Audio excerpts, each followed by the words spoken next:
Welcome to The Lucrative Society. I'm your host, Mindy Kinnis. And I'm Sean Stevenson. Enjoy the show. I'm here with Sean today and our very exciting guest. We are so delighted to have this person with us. Both of us are huge fans of this person's work, and we're just looking forward to getting to know this person a little bit more, in addition to sharing with all of our listeners all the great wisdom and really, really interesting stuff that he will have to share with us. So Chris Voss, welcome to the program. Thank you very much, guys. Happy to be on with you. We are happy too. Very first question that we always begin with, because this is a show about looking at what the intersection is between wealth and happiness. Sean and I, and probably you too in your business circles, know people who are wealthy but maybe not so happy, and people who are happy but maybe not so wealthy. So we wanted to look at how you can have both, how you can be both. So for you, Chris, you were a government employee and now you are an entrepreneur business owner. So I'm really interested in this question, but what is your definition of wealth? Ooh, wow. All right. Wow. I didn't know that was going to be that hard of a question. I mean, wealth is happiness. Wealth is contentment. Wealth is, I didn't even think in terms of wealth, I suppose. It's accomplishing my goals. I mean, I'm wealthy if I'm getting about my purpose and enjoying it, getting some stuff done. So, yeah, it's really disassociated from money specifically, although money ends up becoming a component when you look at it as a means. It's jet fuel that powers your ability to help people if that's a business you're in. When I was an FBI hostage negotiator, basically I was on salary. And I was enormously wealthy because we were doing cool stuff. I was working with great people. I was traveling all over the world. I'd made less then than I make now. I think I'm enormously wealthy for different reasons now. I'm working with an awesome team. We hear weekly about helping people change their lives. And I get to meet cool and interesting people like you guys. So I'm wealthy now for different reasons. So moving from the wealth section to the happiness, what makes Chris Voss happy? Yeah, helping people. I mean, having a positive impact on somebody's life. I mean, again, we on my team, we got to be careful we don't take it for granted. I mean, we hear every week from somebody that we've helped them actually change their lives. One guy that we trained with in San Diego just a couple of weeks ago, with what we taught him, he went back and negotiated a revenue and equity share deal with his company. He said, "This will change my life." That stuff makes me happy. I enjoy that a lot. Beautiful. I have a question for you based on what you just said. You have many, many experiences of helping change people's lives. I personally, you have helped ruin my life, and I'll tell you why. You have a quote that truly has ruined my life because I think about it all the time, and I want to ask you a little bit more to go into depth on it. I'm scared now. I'm getting scared. Like you've never ruined a woman's life. Come on, right? Chris. Exactly. Hopefully for different reasons than what has been thrown at me in the past. We'll see. So you said you don't rise to the occasion. Right. You fall to your highest level of preparation. And here's why that ruined my life.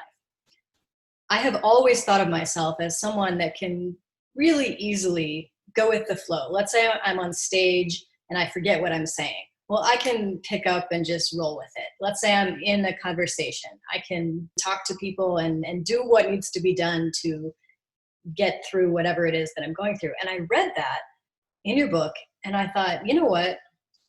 That sucks because you're right.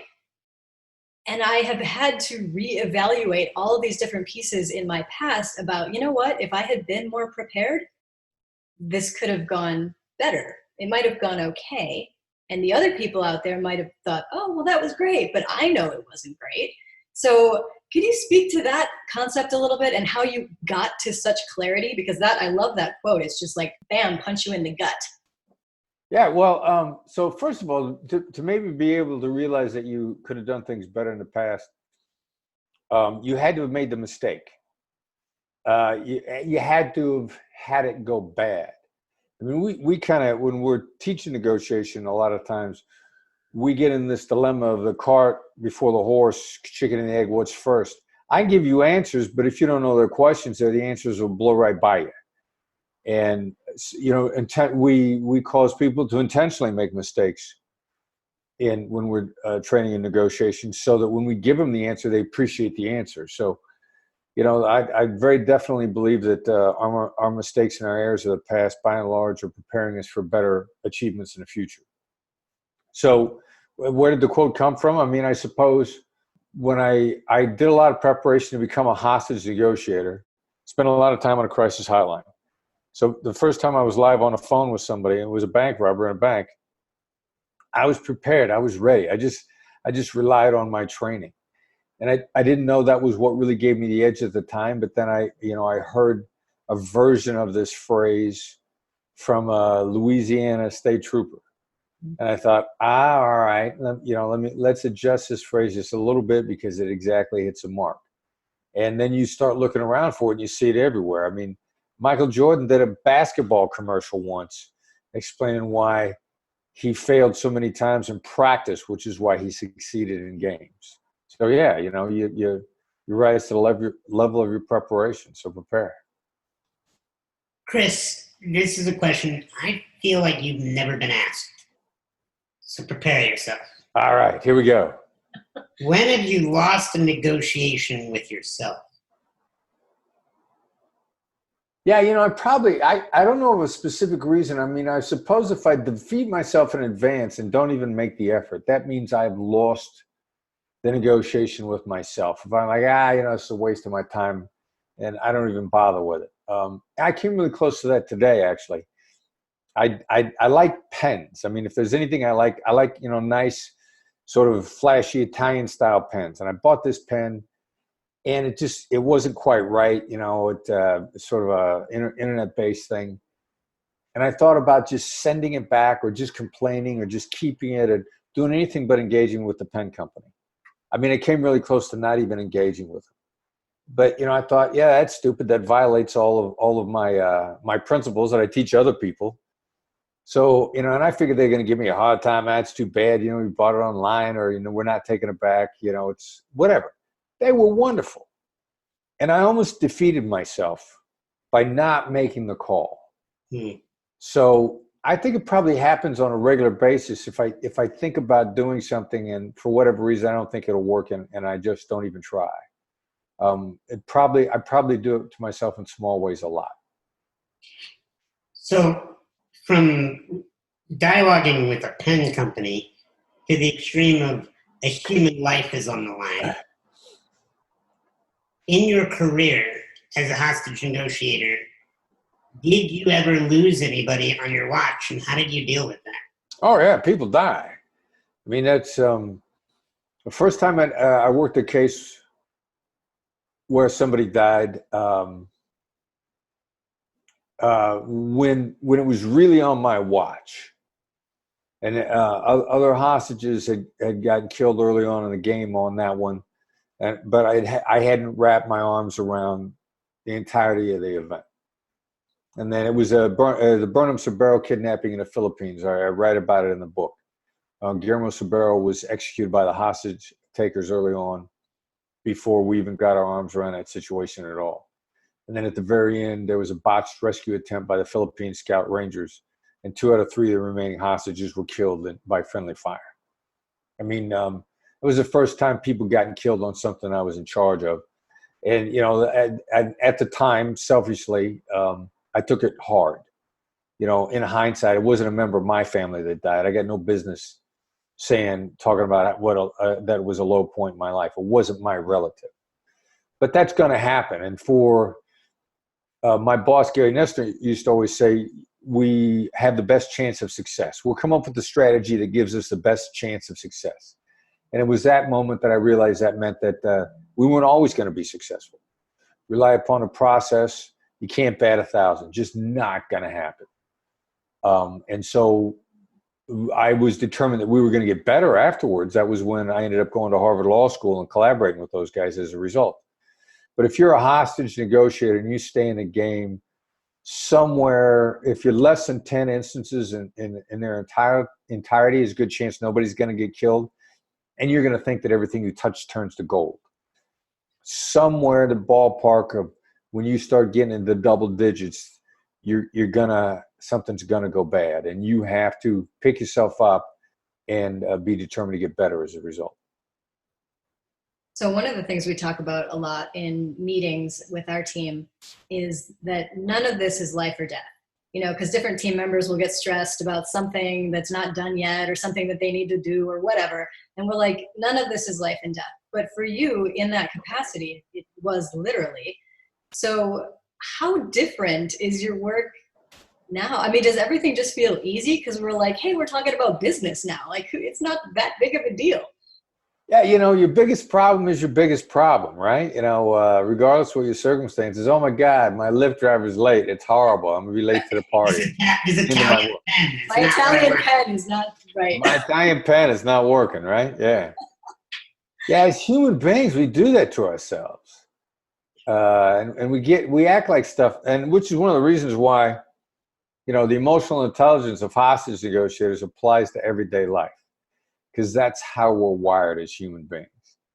And I do get mad at myself every now and then for, being disappointed. I got no business being disappointed in anything. I can, before the book came out, I can remember I used to just think just one thing could go right this week, just one thing. And now, the book has gotten a great reception and we're making our choices among good things. So, or the mere fact that we're in the United States at all. Yes. When I came back from my second trip to Iraq, not long after I got back, a woman that had put together a meeting for us that I attended, I found out was kidnapped, mutilated, and murdered. And I was back here, and somebody was explaining their problems to me and how difficult it was. And I remember saying to him, "Here's what happened to somebody I was with last week. Now tell me what your problems are." Right. So, by and large in the United States, there are some neighborhoods, some of the tougher neighborhoods of South Central LA, you got a legitimate concern about whether or not you're going to get from the front door to the sidewalk. But if you're not really worried about making it from the front door to the sidewalk, you got a charmed life to begin with. Chris, you didn't mention this anywhere in your book. And I couldn't find it anywhere in any of your interviews. And believe me, he has watched them all. Yes.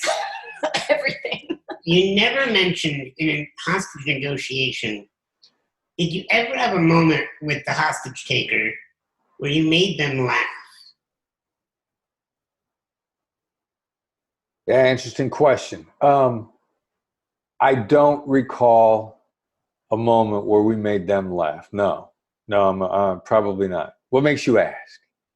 Because I know how comedy can diffuse tension, and so much of your training is about diffusing the tension so they make better choices, right? Right. And so I was wondering, I'm sarcastic by nature because it releases the tension around me and within me. And I thought, has it ever happened in a hostage negotiator where he says to the guy, I think that would be the way you would do it. Yeah, that's how I would do it. I'd be like, so are you wanting to get pizza after this or what? Just see what would happen, because I feel like it would possibly fry their brain, but I wouldn't know if it would possibly piss them off. Like, are you really clowning around with me? But I'm just curious if in all those years you ever remembered laughing on the phone in those scenarios. Not with the bad guys. And I'm just searching my mind too if I know of any of the guys that I work with ever ended up laughing with the bad guys either. I don't think so. I don't think so. So we want to go deeper on Chris Voss's reality and how you've constructed the life that you have. And we have this awesome question that we ask everybody about: what are you curious about? What do you love studying that no matter how much you learn, you want to learn more about it? You could list off 5 to 10 things that you are very curious about. Well, I'm interested in human potential and health potential and mental potential.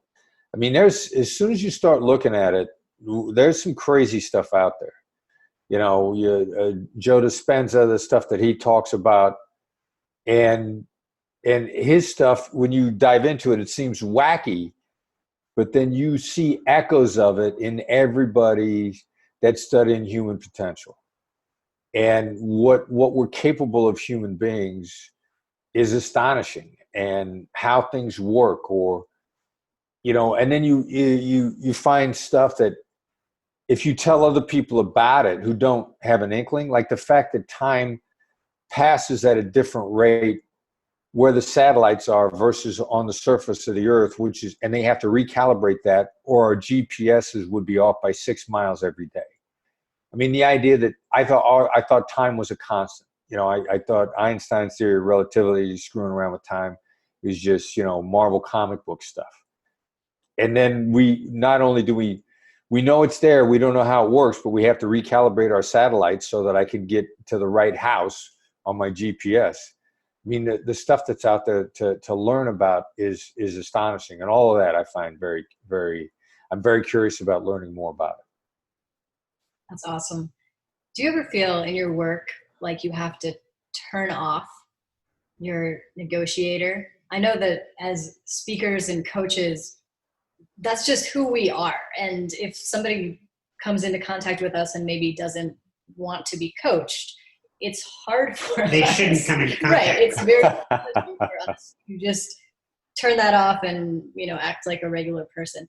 Do you ever feel like you need to turn off the negotiator in you? Or is that just like, you're like, hey, it's who I am? Well, it's not that I turn it on or off. It's, do I have the energy for it at the moment? That comes up, it begs sort of an interesting question. It's your definition of negotiation. To me, it's about having a better relationship with somebody. So if that's my definition, then if I think I got to turn it off, then somehow something's wrong with my definition. Who do I not want to have a better relationship with? Yes. About genuinely understanding somebody and genuinely, just having great rapport, understanding, feel like we're close, feel like, we belong on a planet together. So no, I don't think I should turn it off. I don't think I should ever have to. Now, I will tell you that there have been significant others that have not seen it that way. I can imagine. Now, you bring up a point as when you're answering that, and I want to get into this concept because your work, your book, when we read it, it was so revolutionary, and you talk about a lot of previous negotiating skills and teachings that had been out there that maybe don't necessarily work or work as well in the real world.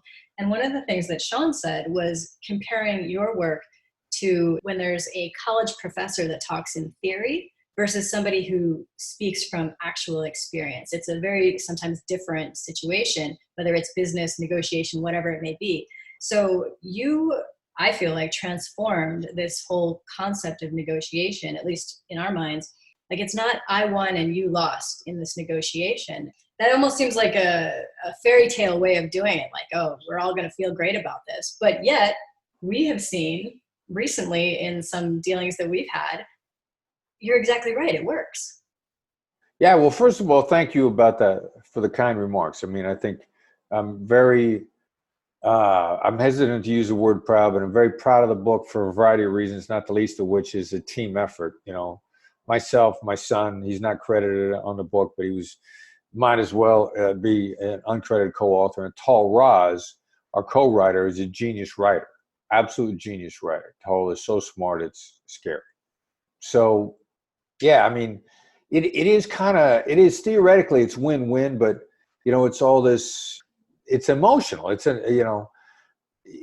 ethereal, ephemeral. I'm not sure exactly, the proper word to capture it, but, if you can find what resonates with people on a human nature level, and what people will do is astonishing. Haven't gotten nothing out of it. I mean, somewhere in the south of the United States, they recently finished assembling a Hindu temple by hand with hand-carved stones by volunteers.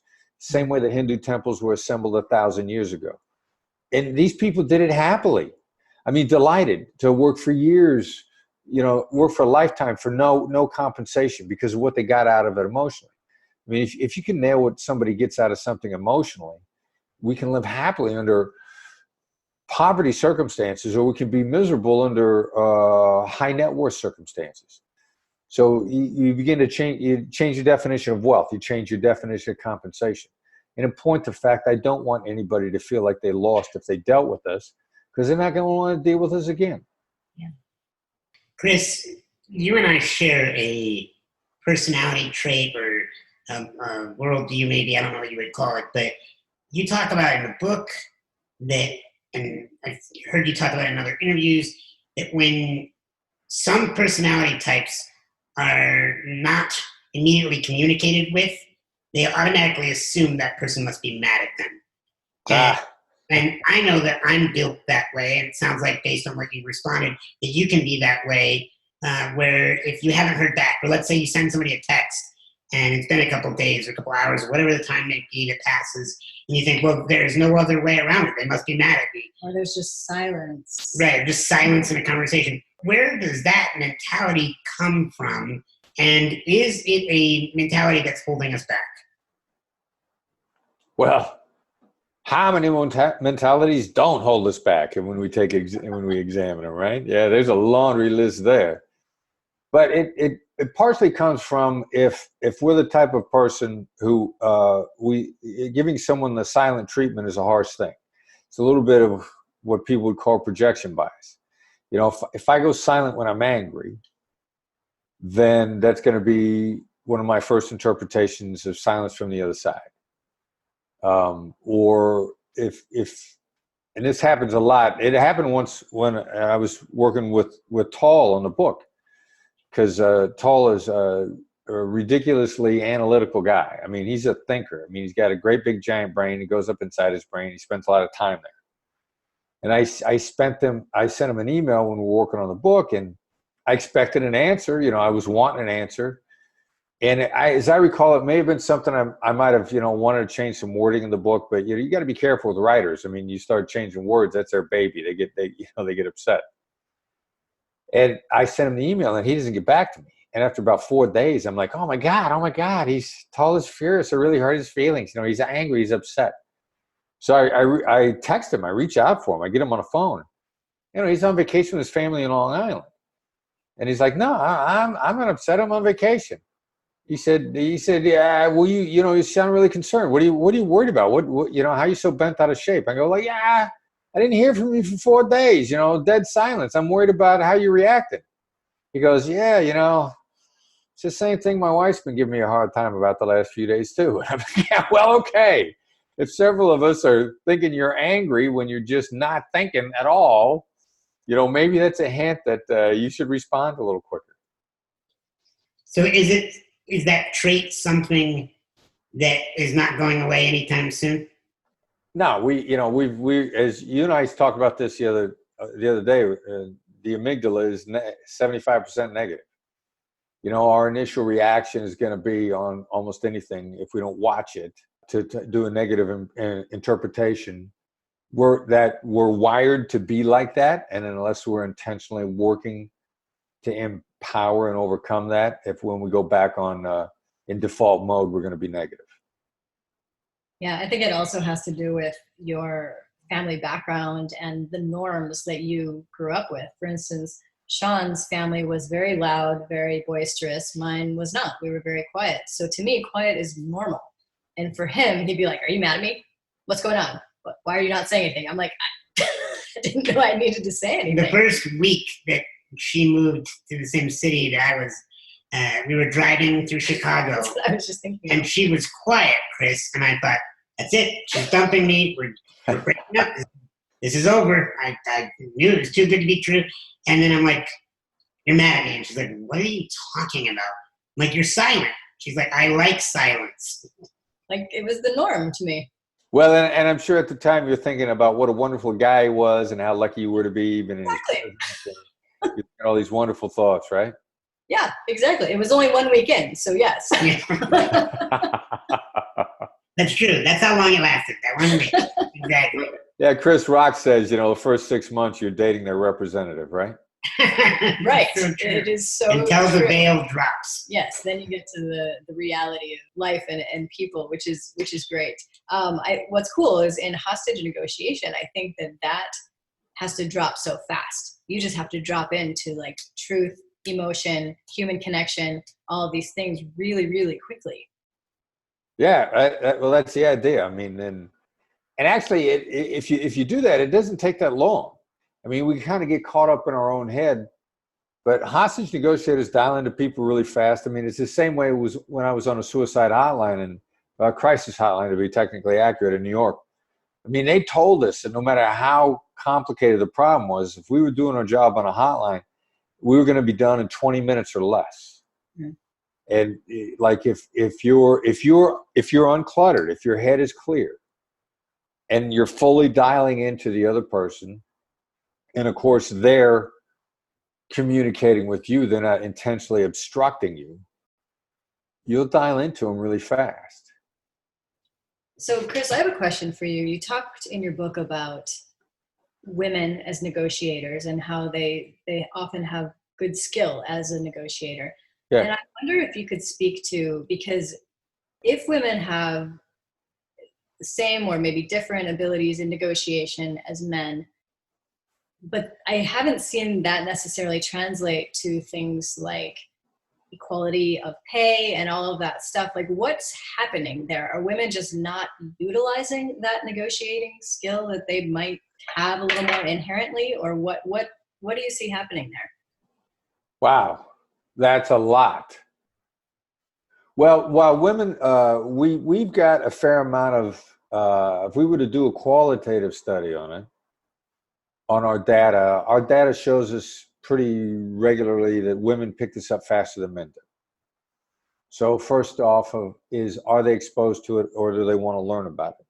Like, one thing that I found enormously frustrating, if I speak to a group of 300 people, and it's a mixed crowd, men and women, as a general rule, 10 to 20% are going to walk out with the book. Conversion rates are very high. 300 women only, the conversion rates are always much lower. Really? Same day, I spoke to 2 different groups. One was mixed. When I did my Google talk, I had a bookseller there, and we took 30 books. There were 200 people in the room, and we moved all 30, and the bookseller said we could have gone through 60. I mean, the demand was there. We had a long line when we ran out. They did the same day. I talk, same number of women. They only took 15 books. I'm at a all women's negotiation conference. The conference paid for books for everybody. Nothing but women, probably 300 to 400 women in the group.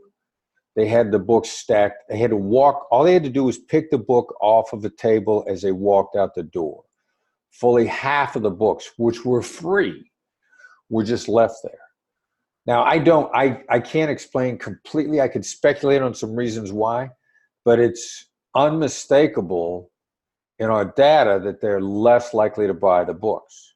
But then the flip side is, a woman who does buy the book, how much more valuable is she as a client? Right. She's probably an ass kicker. She's a badass. She appreciates how to get better. The women that come to our one-day training sessions, they're open enrollment. We got no control over who comes. The women are a minority in the room. Everybody in the room is an ass kicker. So women or men, it doesn't make any difference. Women have a tendency to volunteer for our role plays quicker than the men do. Do they? So what all is behind the demographic? I've had women speculate to me that negotiation, the aura, the mystique of it is it's win-lose.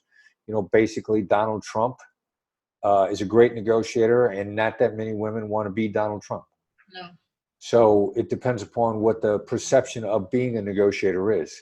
If the perception of being a negotiator, in my view, is being Oprah Winfrey. And if that got out, and the last thing in the world that Oprah would bill herself as is a negotiator. True. She probably, if you asked her, she probably wouldn't want to say she was a negotiator. She got to be the best negotiator on the planet. She started with 10 times less than Donald Trump started with, and she's got more than he's got. He wishes he had her money. Right.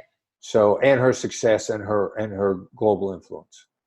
So it's a little bit of what's the perception of it, and how does that impact as we move forward in the world and women have a better impact on business, where we're going and what business is going to be. Yeah, well, just more reason for us to keep promoting your work and promoting your book, because I think that's so important. That just blows my mind to hear that they wouldn't even pick up a free book. Mine too. I want to run after them. Don't you want this? Chris, we want to know what makes up your reality. And we have a question we ask everybody that comes through this program. And it's important because the listener can then understand how they can create a life with the success and the dreams that you've created that's catered to them. It's based on an acronym called HERB, H-E-R-B. And I'll take you through each of them, asking you one at a time. The H stands for habits. What are some of the habits that you have, either personally or professionally, that have created the life that you have today? Well, gratitude habits. I'll make everything better across the board. They make me smarter. They make me more capable, while simultaneously making me enjoy it more along the way. I learn more. I see more. I pick up more. It's an upward spiral.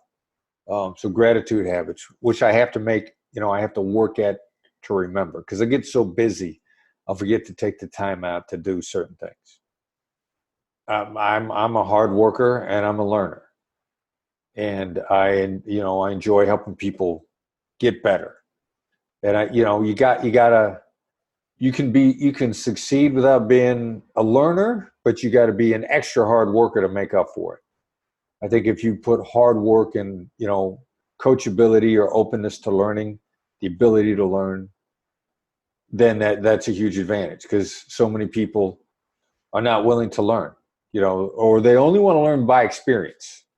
Who's going to say you don't want to learn? How do you want to learn? If you only learn by experience, you're not very smart. Gotcha. So that moves from the H to the E, and E stands for environment. What are some things that you need in your environment, and what are the things that you keep out of your environment? And by environment, I mean your mind, your home, your office, your vehicles, whatever it may be. How do you keep your environment? What comes in, what's not allowed to come in? Yeah, well, I need music. I have found, since I've been in Southern California the last couple of years, the more sunshine I get, the happier I am. So yeah, I'm a flower. I need sunshine. I'm a flower. I'm a delicate flower. Music has got me through a lot for a long time, and it still will for a long time. So yeah, I need music. I got to keep negativity out. I intentionally avoid negative people. I intentionally cut them out of my life. People that want to be argumentative. I'll unfriend you on Facebook. I will stop returning your phone calls. I will stop engaging in your nonsense. I don't like complainers. Any sort of negativity whatsoever, I make a significant attempt to keep it out of my life. From environment to the R that stands for resources, what are some of the books, courses, programs that really helped to develop your success and your mindset? Yeah, well, a couple authors I'm a huge fan of. I like Stephen Collar's stuff. He's got some books he's collaborated on, and he's got some books that he's written himself. I prefer the ones that have just his name on it. The others are good, but I like Stephen's voice, and he's very much into human performance, and he's an interesting cat to boot. I like Daniel Coyle's stuff. Coyle's both the talent code and the culture code. Readable, smart stuff. Those have had a significant impact. Eric Barker has a great blog called Barking Up the Wrong Tree, and he's got a book by the same name. Eric is fascinated with what he calls the science of success, whether it's practical or he wants to know what works, which means a lot of stuff that people say is successful doesn't work. He distills information really well, so I enjoy learning from him. And then somebody refers a book book to me. You know, I'll take a hard look at it. You and I's mutual friend, Joe Polish. I mean, find out what Joe is reading and ask him about it, because he's a wonderful resource of knowledge and ideas and information. Whatever Joe's interested in is going to be interesting. So I like being associated with him. Mm-hmm. Is there one book that is, I mean, other than your own, because that's pretty much become our top reference right now. It's like, you haven't read Never Split the Difference? You have to go get it right now. Is there one book that is, you find maybe you refer out more than others?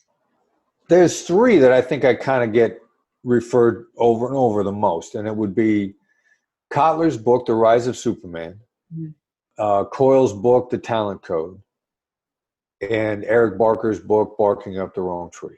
Cool. Let's have to go on our reading list. Mm-hmm. So this rounds out this acronym. The B stands for beliefs. What are some core beliefs that you have about human nature, or about reality, or your existence, or maybe just about business? What are some beliefs that bubble up when I ask you to share some of your beliefs? That people are basically good. We've got some negativity wired over us. So we got some fear-driven stuff, but people are basically good. You know, somewhere no less than 2/3, more like 3/4 of the people you run across are not going to try and cheat you. That still leaves a relatively significant percentage of people that are going to try and cheat you, but they're not. You know, they're 25% max. You know, 25%, a third max. You know, and that was why when I call this pen company, I mean, the odds are that it's going to be somebody on the other side that's going to be wonderful and delightful and is probably going to help me. So people are basically good. The world, the universe is on our side. If it wasn't, we wouldn't have survived. We wouldn't have made it. So by and large, the universe is rooting for us, pulling it for us, you know, giving us a break. So it's basically an abundant world. We just have to be careful that you know, our natural negativity wiring doesn't override that and screw it up. But I think my two, and you know, and there's something much bigger beyond this planet. You know, however you define it, science is backing that up more and more all the time. So moving from beliefs to stress management, stress reduction, as a hostage negotiator, you are trained to take them through a process to get the hostages free and safe. And you still have a biology. You still have a sympathetic nervous system. You still have adrenaline. What are some of the things that you have learned that you could share with our listener to really calm the body under times of serious pressure? Well, yeah, what are the hacks, right? You know, genuine curiosity is a ridiculous hack. I mean, it puts you in a whole nother mindset where, for whatever reason, what you're stressed about kind of goes away. So, you know, depending upon the mood, you know, which one I may need to rely on, whether or not I got to be genuinely curious or find a middle of something and I know the process that I've got is going to work. And if I get bent out of shape, I just rely on the process. Gratitude is a hack. You know, reminding yourself that by and large, you're in pretty good shape and almost all your problems are first world problems. Nobody in my family, you know, nobody got killed today, nor are they likely to get killed tomorrow. So absent those issues, living a pretty blessed life, and most of the rest of it is relative. I think that's super helpful to keep in mind constantly, consistently. Chris, you had so many things going on. You're doing trainings. You have your book that's been wildly successful. You have a weekly blog that comes out, all these different things, speaking engagements. And I want to know what's next for you on the horizon. We're going to be more active globally. Awesome. We're gonna figure out how to, you know, the book's in 30 countries. We're gonna crack the code to either doing our own training sessions internationally, or an idea that just I got exposed to recently was about simulcasts, but doing them really well. So we gotta go global. And there's a few people living in Scottsdale. We got to get to cooperate with us and collaborate with us a little bit more. We got to figure that out. It's going to be a tough sell. For those of you listening, we are working with Chris to train our whole team, which we're very, very excited about. Chris, have you ever been optioned to have your life be a movie or a television series? Yeah, well, that stuff goes and comes. I mean, Hollywood is just this marshmallow candy, cotton candy, nonsensical place. So that, it's gone and come a couple of times, and it'll probably come up again. I think I've recently run across someone who can actually deliver. I mean, the amount of wasted time in the Hollywood and the entertainment industry astounds me. Yeah. I don't want to think that they're any dumber than anybody else is, but my evidence is not that they're terribly smart. That is awesome. Now, if our listeners are interested in learning more about you, we highly recommend everybody right now go to Amazon, get the book, Never Split the Difference. It was amazing. Get 10 copies. Get 1 million copies. We actually have sent it to our people in our membership. Wow, thank you. We are huge promoters of this because we believe in it. And I don't really rate 5 stars on Goodreads very often, but I did for this one. Thank you. Other than the book, Chris, where can our listeners learn more about you and what you're up to? Yeah, we got a newsletter that comes out once a week. It's short and sweet. It's just got 1 article in it. Some newsletters, you get 7 articles. By the time you decide which one to read, you're exhausted, right? Right. So it comes out on Tuesday mornings. It's short and sweet.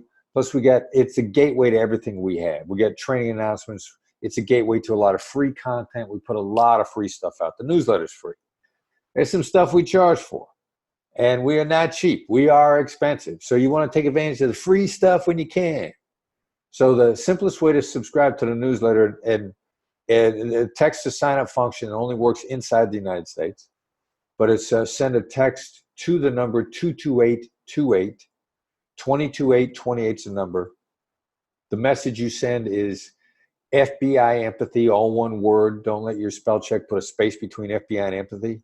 Shoot that out. You get a dialogue box back, and you'll get a concise, actionable article every Tuesday morning, plus information about the rest of our programs and content that we have. Perfect. And we will put all of that in the show notes as well. Thank you to all of you who are listening. We appreciate you. And Chris, thank you so much for your time, for your wisdom, for your experience, and sharing with us and our listeners. We totally appreciate you. My pleasure. Thanks so much for listening. Make sure and subscribe to The Lucrative Society on iTunes and leave a review of the podcast. For more information on our programs, visit our website at lucra.com. That's lucra.com.